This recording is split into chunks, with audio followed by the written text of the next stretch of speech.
Hey there, Bootstrappers. This is Ryan Nickel coming at you with another day in the life of a bootstrap real estate investor. And what does that mean to be a bootstrap real estate investor? Well, that means that you don't got a lot of cash, or you're starting out with just deer broke. When I started out, I was unemployed, homeless, and on food stamps. Didn't have very much money at all, and I actually didn't even know the business. I had a mentor that I attached myself onto. Leech. Yeah, you might think that I'm a leech. But I attached myself onto him, and I learned as much as I possibly could from the guy. In the short amount of time that I had. I obviously didn't learn everything. No one shares everything that they know. But I was grateful for that opportunity. I learned a lot.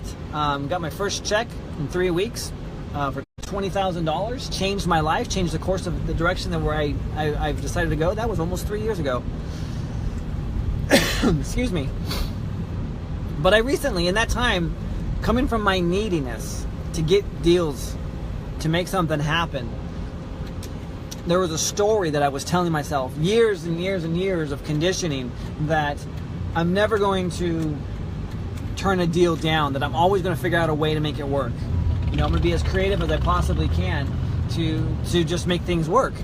And in the process, I've become what someone referred to last week as a yes man. Not that I'm always saying yes, that I don't have an opinion, that I can't talk to people and stand on my own 2 feet and always saying what people want to hear, but that whenever a deal comes across my desk, I say yes, no matter what. And recently, in explaining my situation, he wanted to know where I was at, both financially and mentally and actually emotionally. I was telling him, I'm like, look, I got... Right now, in this moment in time, I have 2 evictions that I'm going through. I'm pending litigation. I actually am inserting myself into a lawsuit. There was a house that I wanted to buy, and the seller has run out of money, and he's trying to defeat that Liz pendants. And so I'm actually purposefully throwing myself into this lawsuit. So I'm spending a lot of cash right now. I'm burning through a lot of money. And it's all with the desire and the hope and that I'm going to gain money back, that I'm going to get whatever I've invested into it, 3, 4, 5-fold. That's the whole game on this one. So anyway, I'm throwing myself into this stuff. I'm acquiring property. Some of it is in dire straits. I mean, I had the county officer tell me, the code enforcement officer tell me that one of my properties, is runs the risk of being had the risk of being red tagged, but obviously I put money into that and fixed that up. So now that I have money, there are a lot of deals that I'm taking on that otherwise I wouldn't have taken on because I didn't have the money to make them work. And this is what I learned from my mentor in the very first couple of months with him. He said, look, Ryan, do not take on properties that do not pay for themselves. If the deal cannot be structured to pay for itself, don't do the deal. And where the gray line, where I fudge that is if it can't pay for itself on the front end, what about on the back end? What about over time, cash flow wise?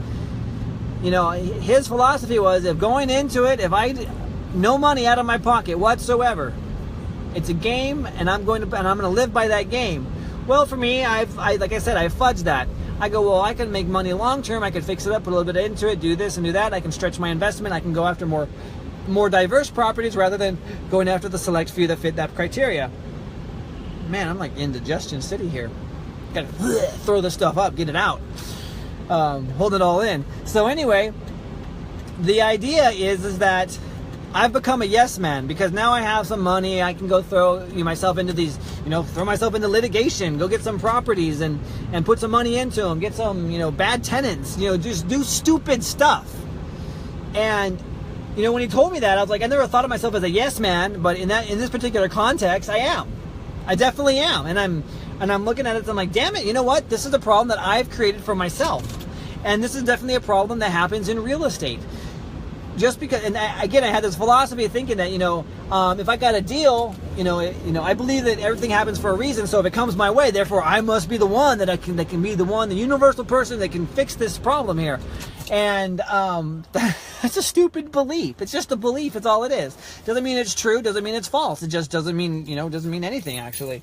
And so, looking at this, I'm like, crap, you know what? I need to stop being a yes man. And in order to stop being a yes man, I got to really look at the deals, and do the deals economically make sense? Are they economically viable? Can they stand on their own 2 feet? I'm not necessarily as hard fast on the rule that if, as far as like acquisition, at the point of acquisition, if the deal can't cover itself, then I don't want it. 9 times out of 10, that is the philosophy that I live by. There are a few, however, let me see here. I take that back. There's never been a deal that I've tried to do that has never not stood on its own 2 feet. I thought there was 1 or 2. I'm trying to think here. There's not. Every single one, let me see if this is accurate or true. Every single one that I've done has always been able to stand on its own 2 feet.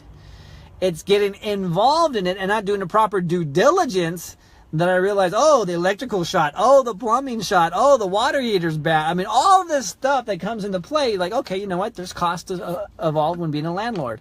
Some of these deals I've done, I'm the landlord. I am not the bank per se, because I'm not doing rent to own on some of the deals. Most of my deals are all rent to own. So anyway, those deals have to make sense. They have to cover themselves.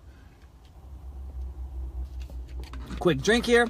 So anyway, moral of the story is, stop being a yes man. I'm talking specifically to myself. That look at the deals and make sure the deals make sense. I take that back. There is one deal that this pending litigation one. This is the deal that I'm throwing myself into. This one, I am throwing money. I'm throwing a shit ton of money into this one, in order to win the lawsuit. If I win the lawsuit, it's going to be a good, nice payday. If I don't, then hell, I'm out some cash. I'm out some coin on this one. Let it be a learning experience. Again, this was me being a yes man. Rather than walking from the deal, I said yes. And then I said yes some more, and I continued to say yes on this particular one because I'm committed to it now. So anyway, when you're looking for deals, one, you got to know what your criteria is, and then you also need to know whether or not it's going to meet your criteria. If it doesn't meet your criteria, walk from it. Don't be that guy that's like yes. And this comes from it's funny because there was a thread on one of the groups that I belong to on Facebook, and everyone was just attacking this guy like, stupid, that's the dumb deal, never do that deal, I wouldn't do that deal, it's an impossible deal. And I'm looking at him like, I might think about it. And this was like kind of been triggering me, and I'm like, you know what? I'm thinking about this guy. I'm like, that's not a good deal. It's not a good deal. And I wonder if I would be as objective as an observer of my own specific deals and go, you know what, Ryan, those are not good deals. They're not good. And so you have to be able to have that bipartisan. You gotta look at it, objectively. Like, okay, I'm looking at it from like my perspective here. I want this deal. I want to make this money. But then I also gotta look at, okay, what are the realistic aspects of me succeeding, and is it going to be economically, financially, rewarding for me to do so, or even, cost effective wise. So anyway, if you find yourself being a yes man or a yes woman, I have some ladies that like to frequent this blog page, this Facebook group, which is perfectly fine. Just do the math. Numbers don't lie. They always tell us the perfect story. So just do the math, and if it pencils out, you got a deal. If it doesn't, pass it on to the next one. This is the whole thing about Bootstrap. Again, I've gotten away from the core philosophy of what Bootstrap really was. It was when I was broke, had no money, the deal had to stand on its own 2 legs, or I couldn't do the deal. Now that I have some, we're very fortunate in the situation where we have some cash in the bank, and we can go ahead and we can make some investment decisions this way. My wife doesn't like it at all. She's like, it's stupid. She's like, what are you doing? This is dumb. This is our money that you're putting at risk. We've worked too hard, struggled too long to have me just go and blow it all. So anyway, that's the whole thing is, Bootstrap's core philosophy around money is that none of your own money needs to be jeopardized. None of your own money needs to be at risk when doing deals. These deals can stand on their own 2 feet. They either can walk or they can't walk. If they can't walk, you need to walk. And that's the whole thing. So if your deal can't walk, then you walk. And that's what it is. And you do that, if you live by that philosophy, you'll free up your time and your energy, and you'll be able to find the deals that actually will. And that's the whole point of this thing, is you'll be able to find those deals that mean everything to you financially. That's the beautiful thing about being a bootstrap real estate investor, is that you can go ahead and you can, just be one deal away from changing your entire financial future. I mean, if you're making $2,500 a month and you go get a deal, and you even if you wholesale it out for $5,000, you've got 2 months of income right there just sitting in your hands. It's brilliant. It's genius. Even if it's $2,500. I mean, and that's a low end assignment fee. $2,500, and that's your whole month, and it might have cost you like 10 hours worth of work. So literally, this has changed my life, and I hope it changes yours as well. I'm Ryan Nichols signing out. I'll see you on the next one.